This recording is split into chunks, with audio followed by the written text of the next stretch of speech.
So I would like to request Dr. Bhaskar Rai Chaudhary, sir, who would be speaking today regarding primary approach towards Stevens-Johnson syndrome. So as a senior cornea consultant at Hungary and has made surface surgeons' life easy with his AMCert or innovation. Over to you, sir. Good afternoon, everybody, and big thank you to OSWB for bringing me offline and really enjoying it.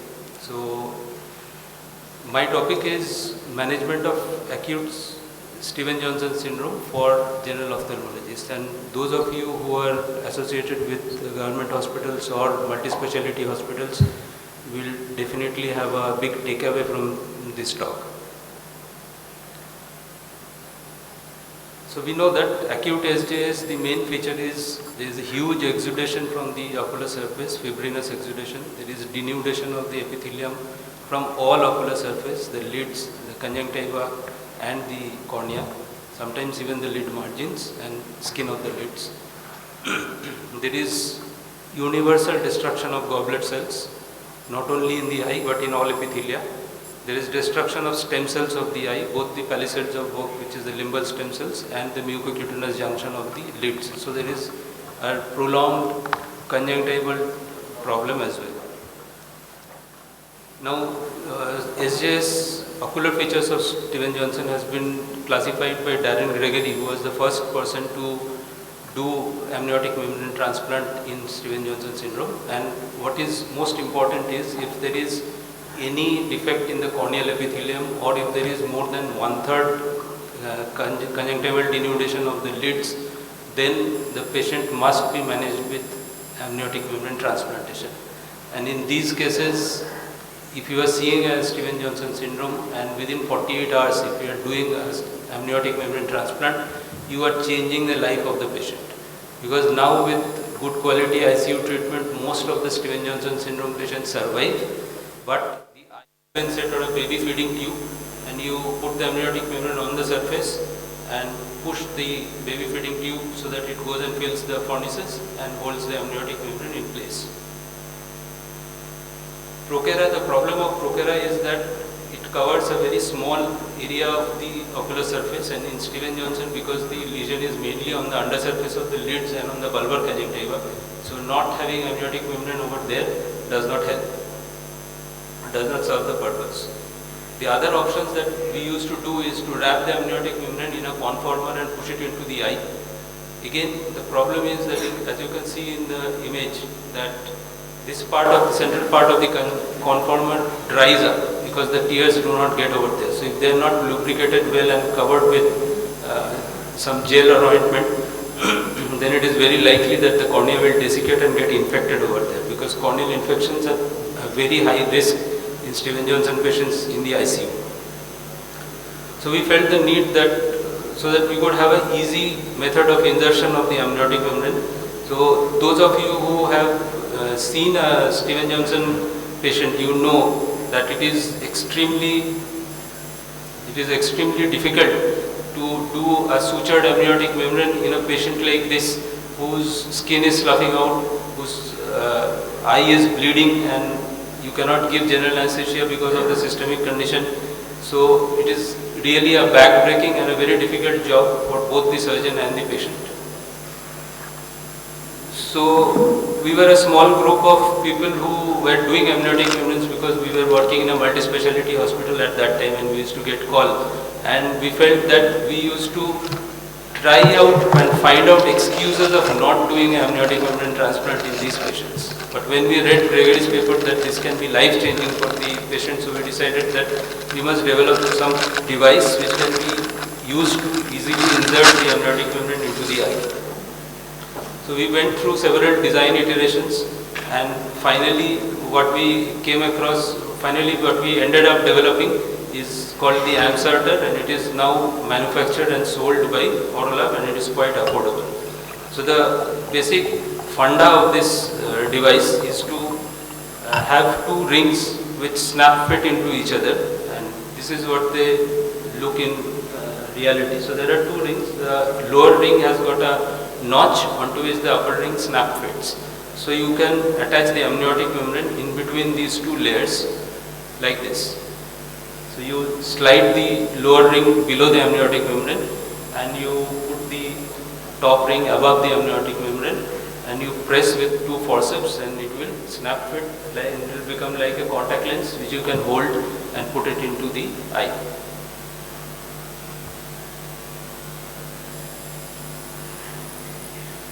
So it is now been used by several surgeons across India who have become my friends or who are my friends, and they have given good feedback. So this is being used in a pediatric patient, and right now the Amcerta comes in only one size, but till now we have found that sizing was not important and the size of this fits in all patients.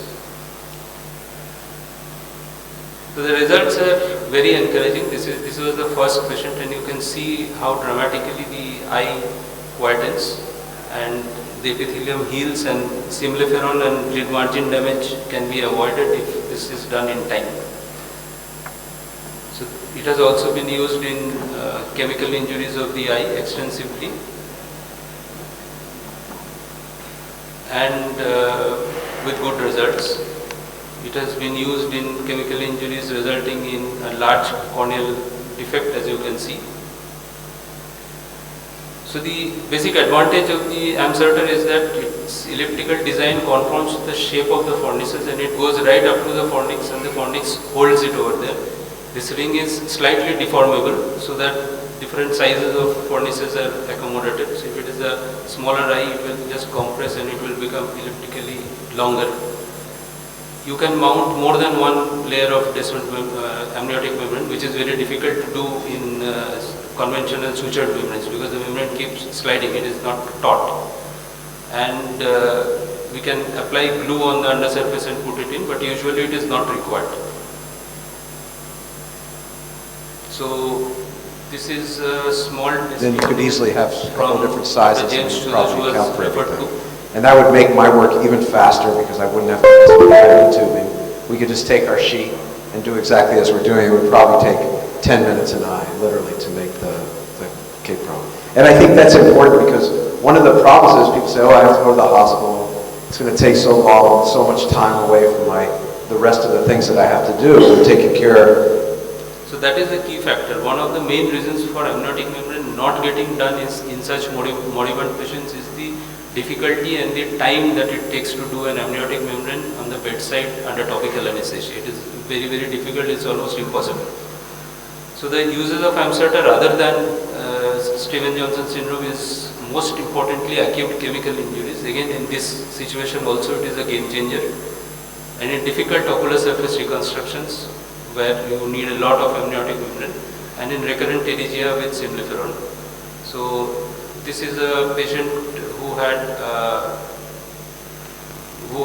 recurrent pterygium. The recurrence of the pterygium was not much, but the lids, the medial aspects of both lids were stuck to the conjunctiva. So we did a small autologous conjunctival graft, and to keep the lids away, we put an Amcerta with the amniotic membrane so that the symblepharon would not recur. And you can see the first one is the first post-op video, the first post-op day, second is after 1 week, and the third is after 1 month. So this patient actually originally had restriction of movement because of this severe adhesion.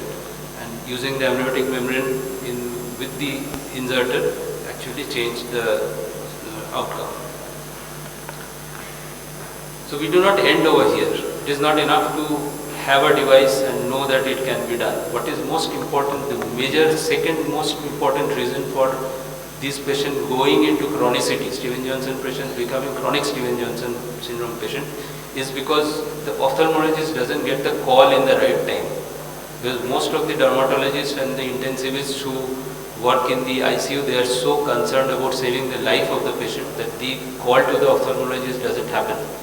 So we also have a role now that we have a device to educate the critical care specialists and dermatologists so that they give us the call in time. So thank you for your attention.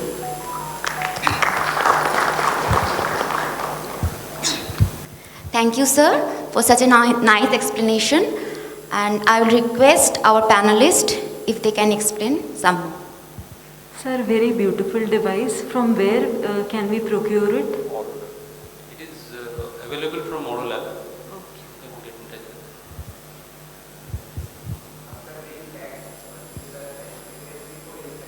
them. How long you want to keep? Normally, in these patients, amniotic membrane absorbs in 2 weeks, sometimes earlier. So you have an option of taking it out and putting another membrane and putting it in if the inflammation is still there. Because removal is also very easy. Just like a contact lens, you pull down the lower lid and press it under, it will come out. Yeah. So just pull down the lid. You can have a forceps and hold the ring and pull it out, or you can push the lid under the lower end of the ring and the ring will come out. So for 2 weeks, the rings will be there inside. The ring will be there. The good part is that because the membrane does not slide because it is attached to the ring. So any place where the raw undersurface of the lid comes in contact with the raw globe, it will not come into contact directly because the amniotic membrane is there. If the amniotic membrane is not there, you just put it in as a conformer, then what will happen is these two will stick with the ring stuck in between. Then to remove the ring, you will have to divide that simulacrum. So that is the beauty of the thing, that if you put the amniotic membrane, so it will prevent the raw surfaces from sticking together, and the ring keeps the amniotic membrane stretched across the entire ocular surface. No suturing. No suture. Sir, 5 minutes to attach the amniotic membrane to the ring and 1 minute to put it in. So you are cutting down something which takes 45 minutes to 6 minutes.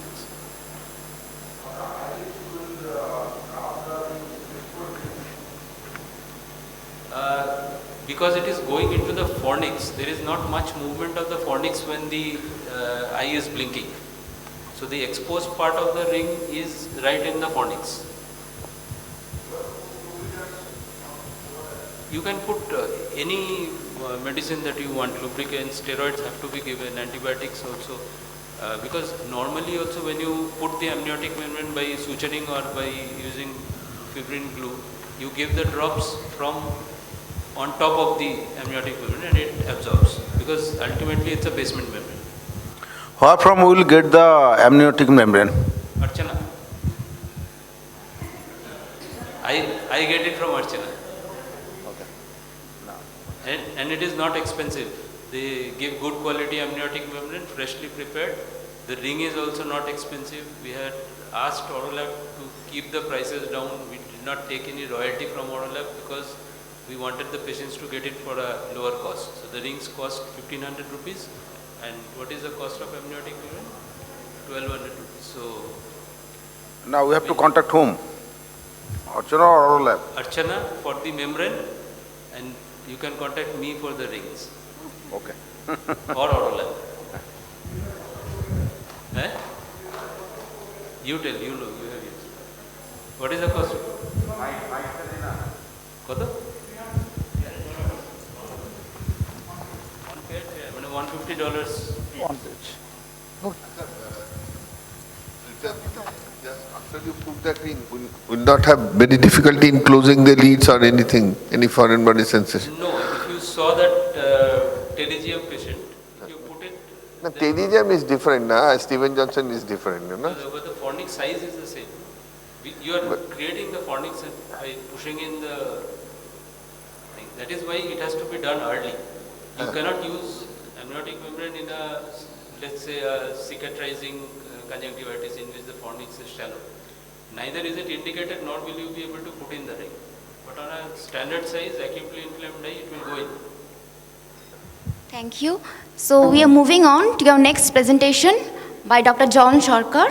Dr. John is a senior consultant in Cornea and Shushrut Eye Hospital and Research Center, and he is going to speak on peripheral ulcerative keratitis. Thank you. A very good afternoon to all of you, and thanks Rishi for the kind words. Thanks to SWB for giving me the opportunity for today's nice academic fest, and thanks to all seniors. I'll be presenting peripheral ulcerative keratitis, and I have no financial interest best. Let the session a little more interactive, user-friendly, and make it very simple and easy. When the patient comes to us for like this condition, with the peripheral infiltration, the congested eye with small melting, or there is a infiltration with cheesy pattern, very classical, all these things, or the patient having infiltration of like this, like that, or the like perfusion like this, or having this dry eye, or having the gutter, or like this condition, we are sometimes really having like this condition, being ophthalmologist. Because something's catching in our head, what exactly the problem on those eyes? Why this patient is responding my normal treatment? And I want to refer this patient, the smart and simple answer, all those pictures and the queries of all is peripheral ulcerative keratitis or PUK. What is PUK? It's a group of destructive inflammatory diseases involving the peripheral cornea, whose common final pathway characterized by a sloughing of the peripheral cornea, epithelium and keratolysis as a whole is a corneal melting. Why the peripheral cornea is susceptible for those PUK? But back to the basics. Peripheral cornea, though the cornea all of us know, is a avascular structure. The peripheral cornea is a vascular zone 0.5 mm extending from the limbus. There is a thickest part, which is the thickest part of the cornea, approximately 0.7 mm to 1 mm in the peripheral cord, as compared to the central part, which having the 500 micron. And there is a dense, compact distribution of scleral and the corneal collagen and the limbus stem cells. So the peripheral cornea is susceptible for the tight collagen bonding from them, the vascular arteries coming from anterociliary arteries, and accompanying lymphatics, which acts as inflammatory mediators. There is plenty of Langerhans cells and the high concentration of the eye chain that complement the peripheral cornea. And there is a deposition of immune competitor cells. As a whole, there is a liberation of the protoglycans and the collagenase and the liberation of the protoglycans, which causes the melting of the cornea. So pathophysiology of PUK, if we forget everything, simply keep in mind that it's a circulating immune complex deposition in the peripheral cornea, which may be the autoimmune reaction or the corneal antigen presence itself in the Langerhans cells, which provoke the immunological reaction of the peripheral cornea, hyphus reaction to the exogenous antigen, or both humoral or cell mechanism are stimulated all those PUK condition. If you simply keep in mind that what exactly the pathology, that the basic thing is that there is a deposition of the immune complex in the peripheral cornea. This immune complex may be the idiopathic most of the time, or maybe the initial triggered by the trivial trauma, past surgery, or maybe due to the contact lens users, or maybe due to the surrounding lids pathology, or it may be the autoimmune disorder. As a whole, there is a immune complex deposition and the complement activation. And as a whole, as of now, we are very familiar with the term of the cytokine storm, the post-COVID era. So there is actually the deposition antigen-antibody reaction and the activation of the complement pathway like same way, and there is a complement cytokinase liberation from the complementary and complement 5A, which causes the liberation of the matrix metalloproteinase, which causes the melting of the cornea as a whole. So classification of the PUK, majority of this is local and systemic immunological process, and few cases are infectious. So ocular pathology, there is a plenty of list, but most of the time it's a idiopathic in nature.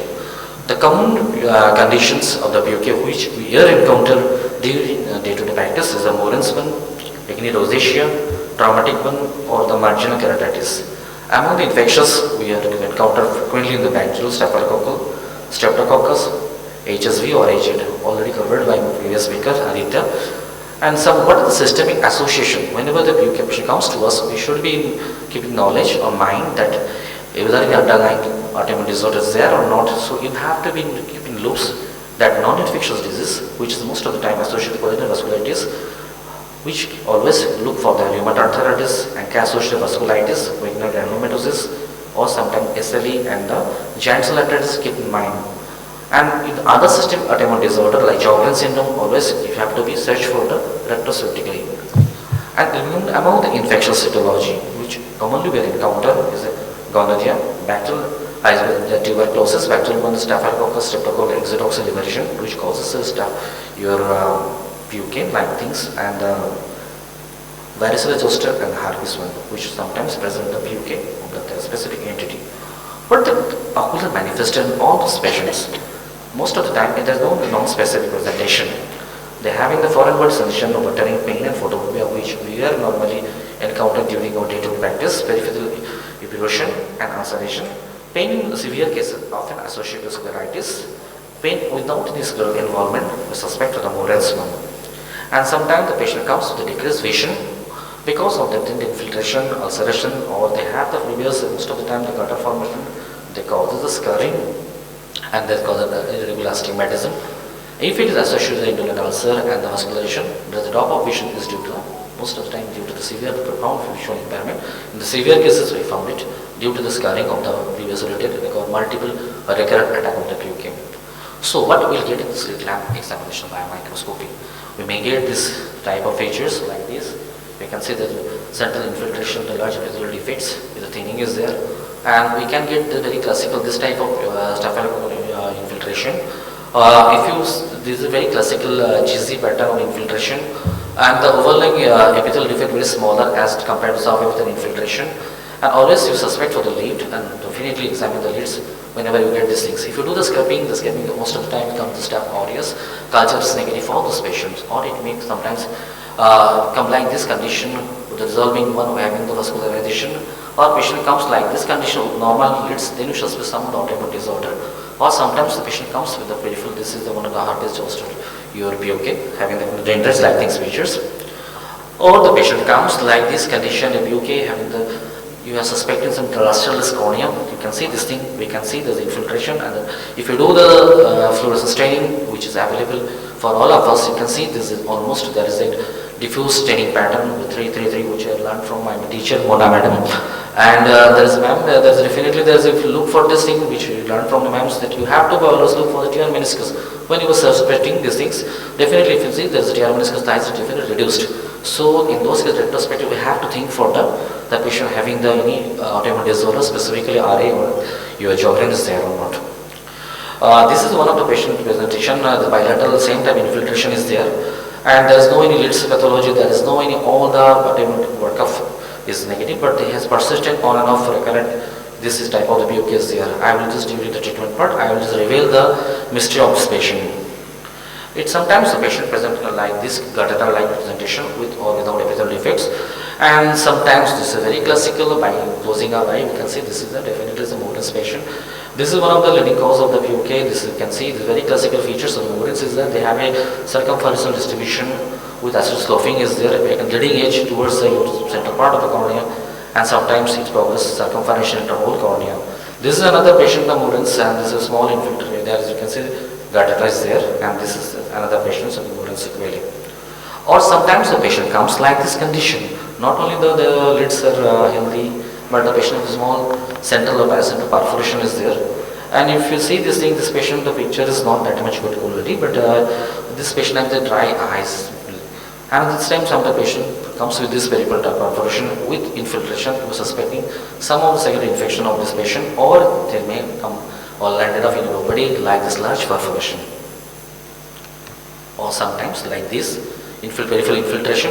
Then you have to be staying these things on just simply, it does not require any your hi-fi gadgets to know already. You simply close the patient, and you can see this demodex is there. So it's like rosacea. You simply this by slit lamp we can milk it out.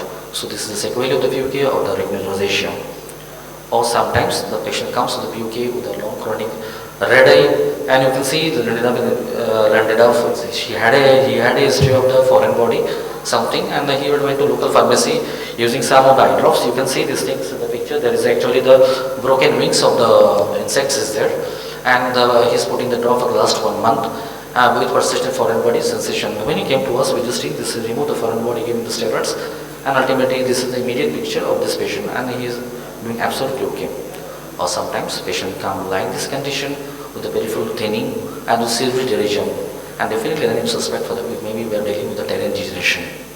So if this patient, those patient clinically presents, then what the next we can think for that? What will be the diagnostic? The diagnostic workup, a thorough ocular history, contact lens wear, current and previous medications. For any disease, trauma surgery should be ruled out. A comprehensive systemic review to rule out the systemic disease associated with the PUK. A complete ophthalmic examination to exclude the local pathology is most essential. If you suspect infection, never hesitate to do any gram and KVH. It's freely available. Dr. Archana, my previous speaker, is very nicely explained these things. Simply, if you suspect infiltration, then definitely don't hesitate to go any gram and KVH, which will give you the long-term good results for your outcome. These are rapid and reliable methods. Prompt selection of the appropriate antimicrobials if needed. Laboratory test, whenever you suspect for the PUK, the series of tests is there, but what we learned, tradition learned during our fellowship days, that's it. You have to be sure the complete blood count with the C-reactive protein, which is much reliable as compared to ESR. And we always, whenever a patient comes to us with the PUK having the dry eye, this is a rule of thumb we learned this by reflex, that we ask the patient having dryness of mouth, having any dryness of small joint pain, any family history of RA is there or not. If something is there, we ask the patient to come out to the RA factor and can do the anti-cystic antibody, but RA factor is which one of the very easily available, and the patient we can correlate the severity of the disease of these things. And anti-nuclear and ANCA, we can, if it is C-ANCA is positive, we are suspecting for the patient having the, maybe we are dealing with the Wegener PUK associated with Wegener granulomatosis. And always don't forget to rule out the patient having the TR reserve. So if you're suspecting this something is everything nice, lead is normal, but the patient having the on-off redness, so don't forget to do the thyroid function test. So what is the management of the PUK? The preferred practice pattern for the PUK, it need not to do the thing. You should be in a very corporate hospital, you should have gone to a colleague. Being a ophthalmologist, we can treat these things initial stages, definitely. So we should be keep in mind what is the basic practice pattern for this PUK. Treatment for the underlying infection if is present, and the medical management, topical steroid, we can start with this thing. If the infection is not suspecting, there is no infiltration, definitely you can go ahead with the low dose of steroids. The systemic steroids, if it is not amenable with the topical steroids, then you can think for the systemic steroid when the condition is present in spite of this, your systemic steroid. Or sometimes what happens, patient comes to us with a history of on and off, they come from the periphery, there's on and off redness is there. Once the steroids stop, they come with the same condition. In those cases, you can think for this, definitely your patient may need the immunosuppressive, and never hesitate to be consulted with your rheumatologist or immunologist physician. Definitely when we were suspecting these things, I sent the patient to rheumatologist or our physician seniors. And the additional surgical procedure, once the patient having, in spite of aggressive management of the immunosuppressive, sometimes they have in the indolent or PUKs. In those cases, definitely you need some of the additional surgical procedure like an internal resection, or if the patient comes to the perforation, we have to be address the things respectively. And later on, once the condition is white, you have to think for the visual rehabilitation of the patient. How will we visually rehabilitate? Not that you treat the patient, let him go. Definitely, if the patient white, then you can think for how you visually rehabilitate the things. Excuse me. What is the medical management?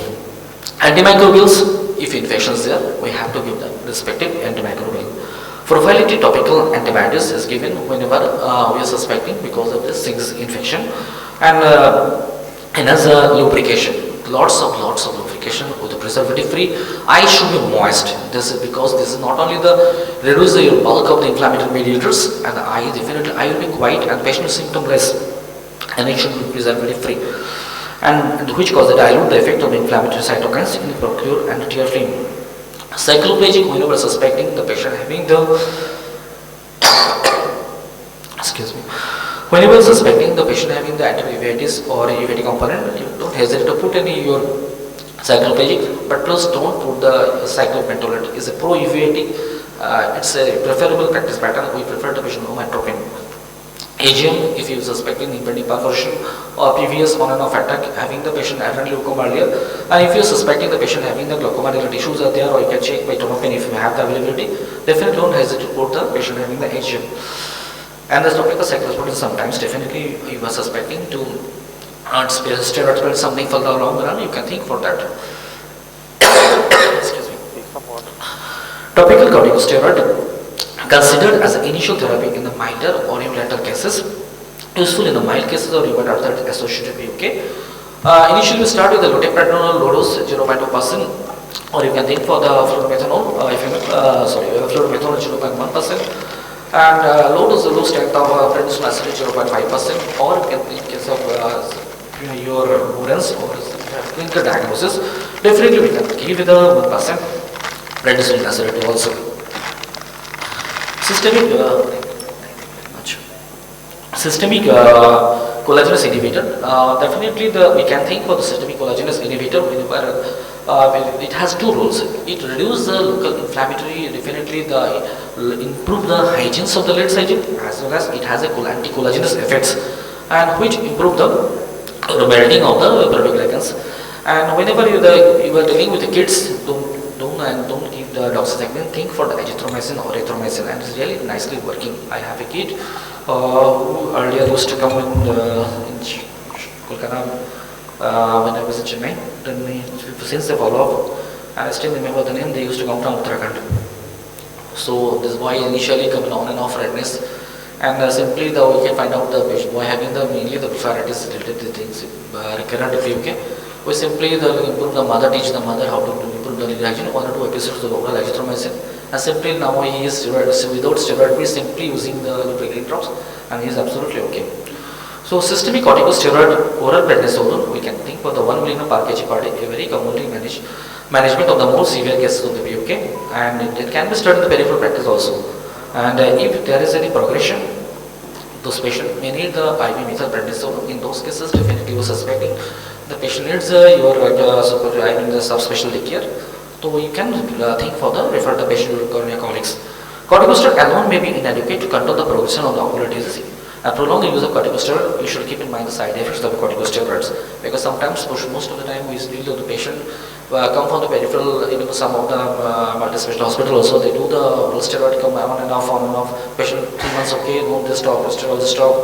Once they stop the steroid, 1 month patient was okay, then after 1 month they started the thing, again they will start the oral steroid. In those cases, you think for this patient not the amenable by your oral steroid, you have to think for the patient needs the immunosuppression, and never hesitate those patients to your cornea clinic, will send back to you. Systemic immunosuppressant, immunosuppressant agents such as methotrexate, azathioprine or cyclosporine or cytotoxic agent like the cyclophosphamide have demonstrated clinically efficiently inflammatory eye disease. What are the indications for the immunosuppressive or POK? Bilateral or progressive Moran's ulcer, unresponsive to aggressive conventional medical or surgical therapy associated with the potential lethal systemic vasculitis syndrome like the PAM or rheumatoid arthritis SLE or your giant cell arteritis associated with the necrotic scleritis or vasculitis, mainly if you're suspecting that you are dealing with the Wegener granulomatosis. In those cases, we can think for your definite patient need the oral steroid is not amenable in those conditions. That patient specifically need the cyclophosphamide, you have to send to rheumatologist. So what next for the management for the immunomodulator? These are some of the upcoming biological agents.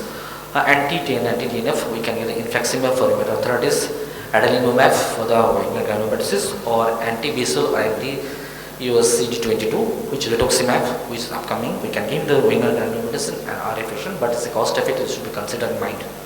So whenever a patient comes to us in your clinic, how to approach the patient with the perforation? If the patient comes to the OPD with a small perforation, you can think for the glue and BCL. If the perforation is up to 3 mm, definitely you can think for the glue BCL. It can be done very simple procedures, and not glue, we can put it over there and we can simply put a BCL over it. And we should explain the pros and cons of the BCL and should not use any water, strictly given instruction not to put any water, not to rub the eyes. But please don't put any BCL in the perforated eye. Simple BCL. It's a rule of thumb, you have to put the glue BCL. Same come to the point of the AMT. If the perforation is microperforation is 1 mm or 1.5 mm, we can come for the thing for the AMT. But if up to 3 mm, we can club up with a glue BCL with AMT. And tenoplasty, what it is upcoming concept. If the perforation is up to 6 mm, we can think for the tenoplasty, and definitely it's give you the reflect. I mean, you will not bound to your eye banks. When if you or AMT like things, then definitely tenoplasty can be done by yourself in your body peripheral part also. Or it's one of the conventional things. We have seen lots of patients in Bangladesh, from those who come from Bangladesh, the Gantashan flaps. It's a very nice technique. If you don't have that issue, because those countries who have some of the donation part or this lagging, so definitely we have seen so many patients come from there. They have the nice Gantashan flap. At least they salvage the eye. So you can think for the conjunctival also. Later on, if the perforation is more than 6 mm, definitely you have the left brain option is the LK or the PK. For the long-term managements, we have think for that, wait, what should be given, oral steroid or immunosuppressive. Definitely, in those cases, we have to tie the knot with our rheumatologist friend, and definitely this is some of the good, nice paper. This paper is actually very nice paper. You can review. Please go through this paper by the Dr. Salman sir with IGO. This is one of the Rashmi Desai. We having the nice paper from VGO, which give you the very nice clinical your perfusion guidelines. And this is your Ritu Arora madam, how will handle the indolent Boren's patient. So this is I just sharing some of the clinical. Just 2-3 slides. Sir, just 2 minutes, sir. I will wrap up, sir. This is actually this elderly lady came, one patient came to us with a severe red eye, and we just checked the hand. She having the other eye, she has the lost, and she having the Schwann deformities. This patient having the small perforation. We did a simply go visual and punctal plugging and sent the patient rheumatologist. And this is the scenario after 3 months follow-up. This is one of the patient having the bilateral center of infiltration with all the your collagen vascular workup negative, and the lids are reflecting. This patient is really on and off for redness. Then they sent the patient to one of the senior physician, the manager, and ultimately she came out at the hypercomplementemia, and this patient actually presented last year Caracon. This is one of the post sequelae. This is another patient having this very classical BOK, where staphylococcal inflammation. You have to give the steroid in those cases, in spite of once the epithelial healing was there, in spite and the patient having the infiltration, you have to give the steroid, low dose of steroid. Otherwise, it will not be your resolved. This is one of the Moran's patient. She came with us for the long 2 months back. We gave the Globicil for him, that is now follow-up, and he is absolutely doing well. This is you can see this lady is from Bardhaman. He is a very fine and the patient put on the microfilm morphitic for the last 2 years. This is one of the patient having the severe dry eye, having the this is RA patient. We can now so we simply do the punctal cortex patient and give the immunosuppression methotrexate by the rheumatologist, and you can see the simple lubrication and the punctal plugging. This is the tear result film, and this is almost the eyes absolutely quiet for the last 2 years. This is very classical Moran's patient. We do Globicil for this patients, and absolutely doing well. This is a small perforation. We have done the patching for there's a patch graft for this, and this is a big perforation. I have done the patch graft also. So just simply I'm doing just if you're dealing with the patient with the PUK, you have to think for the cataract surgery for the PUK patient, eye should be first quiet. Don't approach to the patient to the red eye, but at least minimum 3 months I should be quiet there. No, last 3 months I should not be redness is there, and you can think for definitely whenever you think for this patient, the one thing I should be quiet. It should be well oral steroid and then immunomodulator coverage. Don't touch the eye without any oral steroid immunomodulator. Simply as the Shobhit sir requesting, so I am just wrap up the thing. This is actually the video I am not showing. This is actually you can see this is the post-Moran patient. The lady having the almost white eye for the 6 months, and I have the only left behind space in inferior nasal part, so I am doing the phaco for the inferior nasal part. This is very simple things, but never hesitate to at the end of surgery if you suspected the corneal thinning is there. In spite of this is clear corneal phaco, but never hesitate to put any sutures at the wound. And oral steroid and the systemic coverage of this immunosuppression should be adequate. So take home message is that PUK is one of the leading cause of the chronic red eye, which having the worsening and waning courses. Specific clinical diagnosis is the most important to address the leading causes, rule out the underlying autoimmune diseases, judicious use of oral steroid in long run, and choose appropriate immunosuppressive with the help of your immunologist friend. Management of the corneal perforation depends on site shape, location, causes of the perforation. Tenoplastic is upcoming. And post-PUK phacosurgery, no surface inflammation should be there, and under immunosuppressive osteoid coverage. Don't hesitate, and overall, don't hesitate to refer the complicated PUK patient when not amenable by yourself, if not if for the long-term benefit of the patient and the patient, and to salvage the eye. Thank you very much. Thanks for your kind patience. Thanks for excuse me, Shobhit sir, for taking extra times. Thank you so much, thanks, sir. My mentor, my teacher, Kolkata mentor, Mona madam, and just like this, simply thinking this way, being the class, this is Mona, Aditi is there. And I would like to thanks my mentor, Dr. Geeta Iyer madam, for giving hands-on training for the ocular surface. Thank you. Thanks for the kind wish. Thank you, John, sir, for the wonderful talk. Due to lack of time, we will not be taking any questions or comments. And now I would like to request our next speaker, Dr. Sumana Chatterjee. She is director of Please, Sunayan hand over the Shumana, please. Advanced Eye Institute. She is visiting consultant Netralayam and BBI Foundation, a wonderful speaker and a very dear friend. Shugatoda. Yeah, so while Shumana is preparing for her presentation, we have Dr. Partho Vishwas, our own Partho, the Scientific Committee Chairman of AIOS, to announce something. Welcome, Partho, and thank you for taking your time out to be here with us today. Don't miss the lunch. That is the prerequisite for this announcement. Okay. So just 3 minutes I'll take before Shumana goes on to the platform. It's been a very, very heartening season for all of us, I'm sure, meeting each one in person. Yesterday evening we had at Peerless Inn OSWB gathering, and it was a very, very wonderful and interactive session. We had one at Shushrut a week back, and it is time that all of us came and met. And that is how the AIOC is going to be, and it's going to be here with us at Kolkata in the City of Joy. But this City of Joy, for us to welcome everybody from different parts of the country, and it's a large country, and people in different zones have different aspirations, different difficulties in travel. Here I would like to ask your help that each one of you, your friends all over India, do invite them in person. Make it a personal invitation that toke aste hobe. You are there in Kerala, you need to come. No worries, we will set up everything for you. You are there in Haryana, you have to come. So that invitation has to go from each one of us. And that is what is going to make it not only a scientific gathering, but also a friendship affair that we are going to have in the last week of June. Suffice it to say that the scientific program is being shared with you, and we shared some part of the scientific program yesterday. The ICs are out, the free papers are out, and there are many, the videos sessions are out, but there are a lot of other sessions that are about to come in, and do look forward to it. Any of you who wish to participate in the scientific session, do put a mail to scientific committee, and we will definitely have you involved. This year we are up with 2 new initiatives. One is the pre-conference day, subspecialty day, and this is something that had been my dream, and this is, we got it passed in the GC.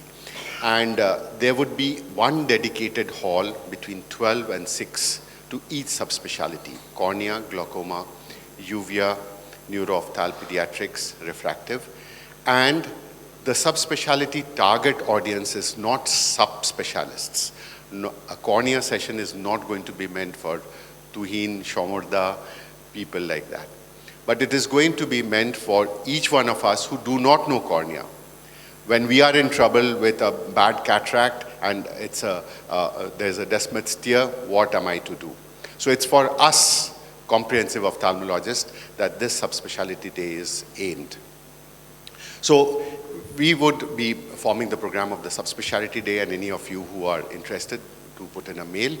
And do definitely ask your friends, colleagues, our comprehensive ophthalmologists in the part who would be interested to sit through and brush up the subspecialty from the comprehensive ophthalmologist point of view. The next initiative that we took this year, and this year we had a remarkable number of ICs that were submitted. 666 ICs were submitted, 100 more than last year. And believe it or not, the IC submission less than 40 years was 172. So it is, we are looking at a future of ophthalmology when the young are coming up and wanting their presence on the podium. And I think it's time that we step back a little and made way for them. So this time we thought and we decided that less than 40, we will take in approximately a figure of 60. And we have invited 60 of these youngsters, but these youngsters were also there, some of them were also there with huge marks from the evaluators in the previous years as well. It's not that it's a sideboard entry at all, and they have competed with the peers and are there today as well. But less than 40, we have the Young Masters IC, and that is there. However, it's also a challenge to the Young Masters because they cannot be in comparison with the Grand Masters, people like K.K. Mehta, Ram Murthy, Mahipal Sachdev. So the halls that would be given to them would be halls in the early morning, but the challenge to them is to get their audience. So you have to get your audience, and if a good popular course is there, so this goes on to the course in the next year as well. Apart from that, I just want each of you to, be very involved because, again, it is our conference. It's in Kolkata, and we are the hosts. So Aditi is not a part of the LOC, but in Delhi, you have to do your job, and that's how every one of us should do, so that it's a wonderful conference. Thank you very much for your patient hearing. Thank you, Parthoda. Yes, Shumana. A very good afternoon to all of you. And it's so good to see all of you after so many days. It's really good. And thanks to Shugatada and WSWB for this opportunity. So I will talk on a subject that everyone knows about it, everything. So my job is easy. So why we are talking about this? Because it targets our age group that is young. It reduces the quality of life. And this chronic nature of this condition has an enormous economic impact. And most of us are taking care of this allergic conjunctivitis regularly in our OPDs. The milder forms we all know, seasonal and perennial varieties, and the severe forms consist of atopic keratoconjunctivitis and vernal keratoconjunctivitis. I will just go through this slide very quickly because all of us know about this, only to highlight that giant papillary conjunctivitis is not a true allergic variety. It has a mechanical irritation part associated with allergic problem. So the most common thing, which is what? Patient has come with a red eye. The other entities we can very easily differentiate. Problem comes between viral and the allergic. So papillae. Papillae is the important thing that we have to invert the upper lid and see for the papillae. The viral things usually presents with the follicles and the type of discharge. That also differentiate an allergic thing with the other entities. This slide I have kept because we do not see atopic keratoconjunctivitis very often. So just to give an idea that it is not very usually seen in children. We can see it, but there will be a specific history of atopic dermatitis or other atopic situations along with it. It is usually a late presentation, and we have to see the adnexia to diagnose the atopic thing. The lids will be affected, and there is no usual gender predilection. The lower tarsus is much more involved, and cornea shows vascularization and very, very severe changes in comparison with early VKC. So as a picture talks 100 times more, so you can very well judge how a atopic thing looks and how a vernal thing looks. So why VKC needs special focus to us, the general practitioners?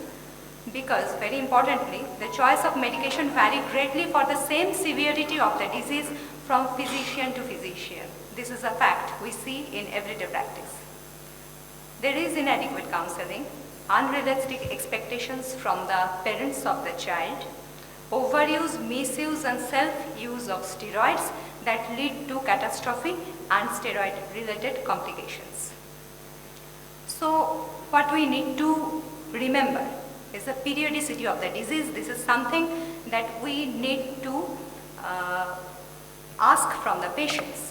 What is an intermittent disease? When you have the inflammation-free intervals more than 2 to 3 months, that patient is off medication for more than 2 to 3 months, so maximum 3 to 4 episodes in a year. And what is a chronic disease? when the inflammation-free interval is less than 1 month. Like less than 1 month patient is off the medication, and here what happens, once you stop or taper the medication, the recurrences happen. So there is a continuous ongoing chronic disease throughout the year. And why is this important? Because child who has 2 or 3 episodes in a year may be safely given short course of mild steroids, but not in a child with a chronic disease. It is not at all a good option to give chronic continuous steroid therapy. Almost all of us have seen how these allergic children presents to us with advanced glaucoma. The next most important thing is grading. Grading the severity of disease, and it should be repeated at every visit and done in both eyes independently. And why, on which basis we do this grading? The papillae, size of the papillae, how the conjunctiva looks, whether it is hyperemic alone, whether it is chemosed, or the conjunctiva is coming up over the cornea. The limbal changes, whether there is limbal edema, Horner Trenter spots, and the extent of limbal involvement. If it is more than half circumference involvement, it is obviously going to a severe disease. And the cornea. The clear cornea is a thing. The cornea with some persistent epithelial erosion is something else, and whenever we are seeing shield ulcer or a leucoma or a keratoconus developing, it goes in a severe grade. This is a very important slide of the grading system. The mild variety, that is showing symptoms along with some papillae. Moderate has intermittent and chronic. Always you have to remember the periodicity, and this moderate variety have fine erosions with focal limbal inflammation and Horner-Tranter's dot, and once it goes to the cobblestone variety, it becomes the moderate chronic variety. Cobblestone comes once the papillae becomes chronic. In the severe cases, the limbal inflammation is much more, and there are pannus, macroerosions, granulomas, etc. And the blinding condition, obviously with shield ulcer, corneal scarring, and the limbal failure. Based on this grading, actually, we decide the course of our treatment. That is why it is important. Coming to the mild variety, the first point is the avoidance. So avoiding the allergen, if I need to avoid it, I have to know it, the allergy to which thing the child is bothered with. So we do not do usually, but some of us do the aeroallergen skin prick test with patients with allergy of allergic rhinitis, atopic dermatitis, asthma.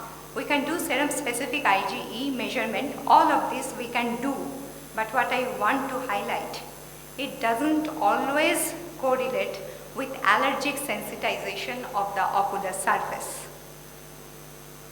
And coming to the point of avoidance, true avoidance is really difficult. Even if we do the tests, we cannot point out all the things we are allergic to. And a very important thing is limiting pet access. But you try to utter it to a pet lover and see their reactions. They will be emotionally much more overwhelmed than their symptoms are. Another important thing is the role of epithelium in severe allergic conjunctivitis. This is the upcoming theory, and we should always remember about this. An intact epithelium plays a barrier function. It physically inhibits the inhibition of allergens, and they play a role in control of allergic reactions, the details of which will be boring, so I have skipped. So what eye rubbing does? It leads to biomechanical and biochemical alterations, injures the epithelium, and leads to cytokine release. So, if by rubbing, once the barrier function of the corneal epithelium is lost, the corneal fibroblast, they get exposed to the cytokines in the tear fluid. It exacerbates the allergic inflammation, and the increase in the inflammation doesn't allow the epithelium to heal. So it becomes a vicious cycle. So the mainstay of treatment is don't rub, and don't rub. The mechanical disruption of muscles leads to degranulation. And if you see the children with PKC, they rub in a vigorous manner. They rub with their knuckles. And this severe rubbing can cause keratoconus. And it often goes undiagnosed, and when children presents to us, it's almost in the last stage. So this is the mainstay of treatment. Second in line is profuse lubrication, that is a diluting factor for allergens, cold compression, and no decongestants usually. So if we go back to basics, when the allergens are presented to the antigen presenting cells, they, T helper cells, they start secreting the interleukins. B cell activated immunoglobulin E is produced, and they get attached to the mast cells, and mast cells start degranulating, giving rise to this vasodilation, wheel and flare effect of the allergy. So here comes the role of dual action antihistaminic and mast cell stabilizer. So a lot of things in the market, and I am sure every day you have the company people visiting your chambers demanding that their product is superior to the another one. But to clearly say, based on published studies, all of them have similar efficacy in relieving symptoms, and nobody is effective in regressing any sorts of papillae. So coming back to the treatment algorithm, all the treatment modalities I have discussed now is for the mild variety. So when it goes to the moderate one and intermittent one, you can add low dose steroid, no harm in that. Whenever it is becoming chronic, along with the low dose steroid, it's better to use the immunomodulator, because immunomodulators take time to start their action. So under the cover of steroid, once you stop the steroid, it becomes imperative for the immunomodulators to take their actions.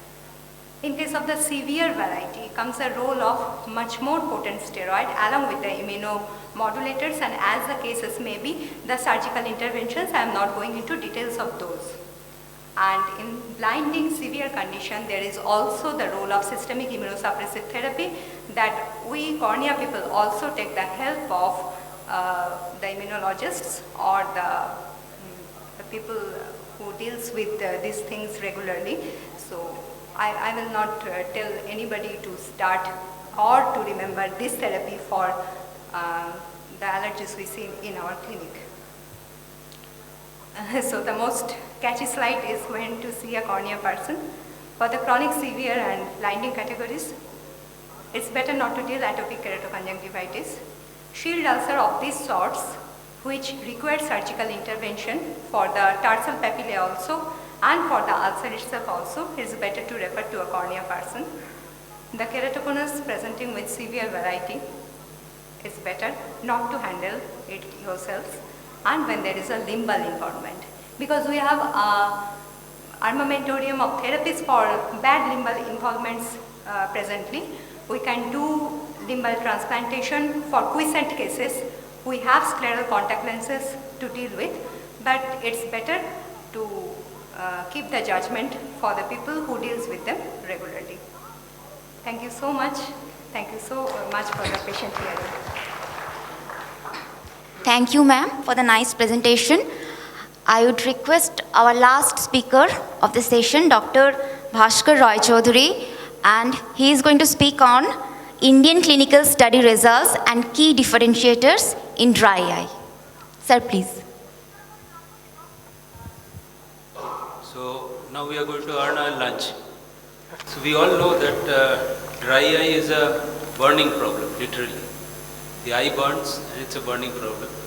And it's a huge load of cases, especially now with mask associated dry eye and with COVID related dry eye. So the incidence has gone up because of the mask, COVID, and because of the increased online activity. So we know that dry eye is a complex pathology and it's a challenging diagnosis because there is poor correlation between symptoms and ocular surface damage. So this has been dealt with very nicely in DEWS because now they have created a separate entity for neuralgic dry eyes, which are not, where there is total dealing between the symptoms and the surface damage. The obvious first line of treatment is to put a lubricating drop. The higher the viscosity, the better will be the lubrication, but there is a trade-off because high viscosity drops also cause blurring and stickiness. So you have to have a trade-off between the viscosity you are going to use and blurring and stickiness, unless you come out with something novel, which is what I am going to talk about. There are a lot of methodological challenges, like how do you diagnose dry eye and what is the one-shot diagnosis of dry eye. So a few decades back it was hyperosmolarity was the sign going on of dry eye, but it was very difficult to do the test in clinic and it has never really caught on.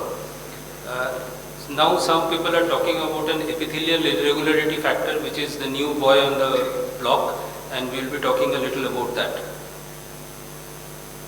So recently a new formulation has been brought to the market, which is basically a higher viscosity form of the already existing Cystine Ultra drop, and how it works is what I will discuss. So it is basically it is still a PEG-PG combination, but there is a higher concentration of HP guar. Now HP guar is a gum-like thing which is viscosity dependent, and inside the bottle it is fluid, so it is easy to drop, but when it comes in contact with PI and the pH changes, then it forms a matrix which gives a protection to the damaged ocular surface epithelium. So this is being called intensive gel shield. Now you see, because of its modified technology, that it is viscosity changes with lid shear and with the pH of the eye, that it has got a minimum blurring effect. So that is the plus point of high viscosity Cystine gel drops. Indian study was done in which there were a total of 200 patients aged between 18 and 65 with bilateral dry eye, and you can see the criteria are standard for any dry eye. The intervention was using Cystine gel drops, one drop applied topically 4 times a day for 3 months. And the end point from the improvement condition was, point of view, was the change in corneal staining score at 45 days and at 90 days, and also the safety profile was seen. And it was found that it is very effective in reducing the corneal staining score, and also it has a very good safety profile. So the summary of this study was that these drops in Indian subjects with dry eye is consistent with the previous studies that have been done with other drops, and there is no new safety signals, so it is safe from all points of view in Indian eyes, and that it is definitely efficacious in reducing the dry eye parameters like staining. Previously, elsewhere in the Western countries, there have been other studies evaluating clinical difference between polyethylene glycol, that is PEG-PG combination, and CMC, and it was found that the PEG-PG combinations were better in reducing corneal staining. Now this is a new and interesting thing. We still don't know how effective it will be, and this is called the epithelial irregularity factor. And it has been found by using ultra high resolution OCT that dry eye people have more epithelial irregularity, which is only to be expected because the epithelium is desiccated, and that desiccation is not uniform all over the corneal surface. So one can expect that there will be a irregularity factor, and it is being said in this study that epithelial irregularity factor improves on use of Cystine gel drops. So following treatment with Cystine gel drops, there was improvement in all measures including EIF and also T-Butt, Sharma and corneal staining scores. And that EIF has a potential utility as an objective measure of corneal abnormalities associated with dry eye, but the equipment is expensive, you cannot do it with the standard ASOCT, so we still do not know whether it will have clinical acceptance or not, and it definitely has a good safety profile. So to conclude, dry eye is predominant to up to 54, I think it is even more, I think it is 70% of Indians, and it is considerably affects the quality of life. Now we know that we are getting more and more patients with online, who are doing a lot of online classes, and even children are coming with complaints of rapid blinking and eye rubbing. And examining the ocular surface is important because we must know whether it is a serious dry eye in terms that there is documented ocular surface damage and stain positivity. And let us see where epithelial irregularity factor goes, and perhaps in later talks we will be able to elaborate on it better. And we know that Cystine gel drops, although it is highly viscous, it does not cause blurring or crusting on the lids. Thank you.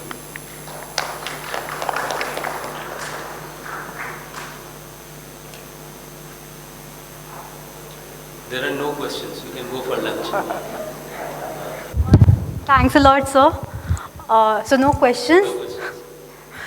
May I now request Yasin sir and Kajal sir to sum up the session before I hand over to Sugata sir.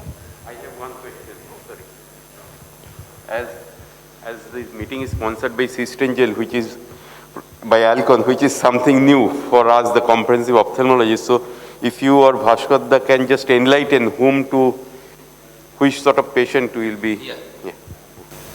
So there would be patients where the dry eye is more severe than the ones in which you will give CMC or Cystan Ultra. So people with corneal staining, corneal and conjunctival staining where it is not going to heal. So our knee-jerk reaction is to use sodium hyaluronate in those patients. So now we have an alternative in Cystan gel drops, which will give a longer term protection to the ocular surface. So those patients particularly who are not responding to Cystan Ultra and CMC drops. You are supposed to enlighten also. Moderate to severe. Moderate to severe. Speaker. So I'll just give the mic. Can I give Together. You can, but it's usually not required. Any one. Different. Retention time is good with Cystan gel drops also. What are the Different types of staining protocol, Oxford or National Eye Institute protocol, like that. Three are there. Can you mention that? And stages. I will mention practical staining protocol. Tell it. We rarely use rose bengal now because it is mostly not available. So the two most commonly used dyes are sodium fluorescein and lysamine green. So lysamine green will stain areas which are denuded of mucin. So not just raw epithelium, it will areas which are denuded of mucin. So these are the areas which are potentially likely to get further damaged because the mucin cover is gone. So that is the importance of lysamine green, and it is mostly used for conjunctival staining. Whereas fluorescein stains the tear film, it does not stain the cornea as such. So wherever the tear film can gain access into the cornea, there will be fluorescein staining. So the epithelium has to be fully damaged for the stain to come up. So in corneal epithelial erosions, epithelial defects, you will see positive fluorescent stain. So lysamine green is more important in picking up ocular surface potential for damage because those areas are denuded of epithelium, of mucin. So in either case, I will go for something which is more than a lubricant, either a Cystan gel drop or a sodium hyaluronate or autologous serum, if there is documented corneal surface damage. Now the scoring and all this, the most commonly one Westerland scoring is followed, in which the two triangular parts of the exposed scleral conjunctiva and the corneal, they are divided into 5 zones and the staining is done accordingly. But those are mostly of academic and research purposes where you have to compare. We go by clinical impression. Thank you, sir. Thank you so much. So to sum up the session, Kajal sir and Yasin sir.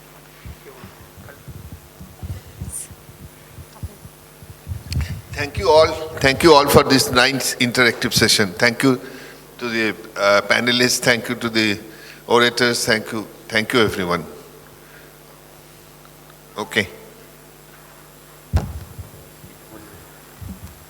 Well, friends, we just had a wonderful session on cornea update for comprehensive ophthalmologist. I myself, being a comprehensive ophthalmologist, I always look forward for a cornea session which is held every year by OSWB. This is very educative, and you know the importance of cornea. Though a very small structure, some 11 or 12 millimeter, but it's so important. It is one of the most leading cause of blindness. According to WHO, after cataract and glaucoma, corneal disease is the commonest cause. And one thing we must, I find very much is overuse of steroids. Corneal ulcers go to दवा का दुकान, आँख लाल हुआ है, and they give antibiotic steroid. I think it is our moral duty to tell the pharmacist not to give this combination drugs. And another is, in viral conjunctivitis, the self-medication of steroids. I had 3 patients who had gone blind after using self-medication. So I think we should remember these 2 points. Thank you all. Thank you. So, apart from the speakers, I would like to thank to the moderators, Nalinakshi and Aditi, and the panelists who have taken that time out, and the audience, Sunday time, and I am very sorry we have run slightly delayed. We should have finished by 1:30, so sorry for keeping you for the lunch, delaying your lunch. So please enjoy your lunch.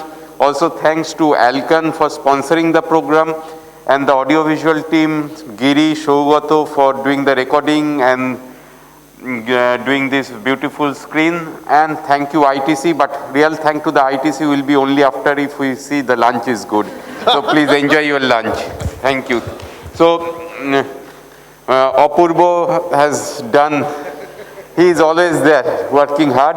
And our next meeting will be glaucoma meeting 7th of March. 7th of March is a Sunday morning meeting at Hotel Vivanta, which was previously Gateway near Ruby Hospital. So please do come to the glaucoma meeting on 7th of March.